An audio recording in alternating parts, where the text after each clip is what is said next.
জয় শ্রীরাম বন্ধুগণ, আজকে ছিল আমাদের বাড়িতে বার্ষিক পুজো। তো তাই জন্য আমি সকালবেলা স্নান করে যখন ছাদে যাই তখন দেখি যে আমাদের পুজোর প্রায় প্রস্তুতি সবকিছু শেষ এবং ঠাকুর মশাই এসে পুজো করার জন্য একেবারে প্রস্তুত হয়ে গেছে। তো পুজোর পাশাপাশি আমাদের প্রসাদ বানানো প্রায় শেষের দিকে হয়েছে, যেগুলো আপনাদেরকে দেখাতে পারলাম না, তার জন্য ক্ষমা প্রার্থী। আর এই দিকে লুচিগুলো আছে যেগুলো পরবর্তীকালে ভাজা হবে। তো যাই হোক, তারপরে ঠাকুর মশাই তার যথারীতি পুজো শুরু করে দেন এবং হোম হওয়ার জন্য আমি চলে গেলাম বালি আনতে। সেখান থেকে আমি একটা বালি বস্তা তুলে ভরে নিয়ে এসে দেখতে পাই যে আমাদের বাড়িতে বোন চলে এসেছে এবং বোন এসে খেলাধুলা শুরু করে দিয়েছে। তো তাকে আমি কিছু বলতে গেলে তার উত্তর হয়, না এ মাগো মারামারি করো না মা, দাদাকে চুমু খাবো।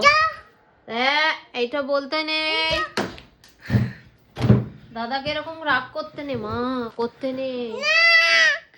তো বোনের সঙ্গে খেলার পরে যখন আমি ছাদে আসি যে দেখতে পাই যে ঠাকুর মশাই তখন অবধি পুজো করে যাচ্ছেন এবং আপনারাও দেখুন।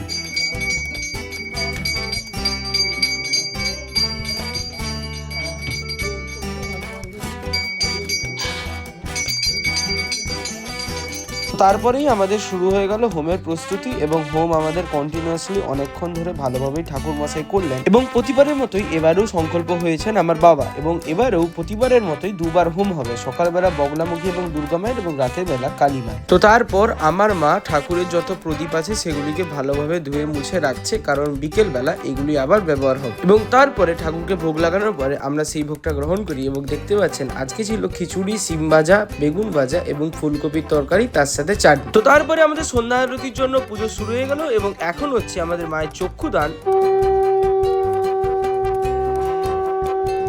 এবং ঠিক সকালের মতোই ঠাকুর মশাই কিন্তু খুব সুন্দরভাবে আমাদের বিকেলবেলাও পুজোটা করেন এবং তারপরে ঠাকুর মশাই প্রস্তুত করেন হোম করা।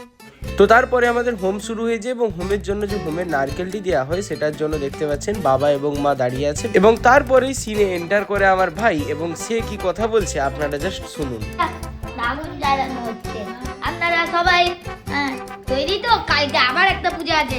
আপনারা কালকে নেই, যা আছে আজকে শেষ হয়ে গেছে। আজকে শেষ হয়ে গেছে কিন্তু আবার আসবে কালকে আমার নতুন ভিডিওর সিনেমা। 11টার দিকে সকালবেলায় সবাই চলে আসবেন। সকাল 11টার দিকে আমার সিনেমা কাজ এখন। তো যাই হোক, তারপরে আমাদের পুজো সম্পূর্ণ হয়ে যায় খুব ভালোভাবে এবং আপনাদের এই ভিডিওটি কেমন লাগলো আপনারা প্লিজ কমেন্টে জানাবেন। ভালো লাগলে ভিডিওটিকে লাইক, কমেন্ট, শেয়ার এবং চ্যানেলে সাবস্ক্রাইব করবেন।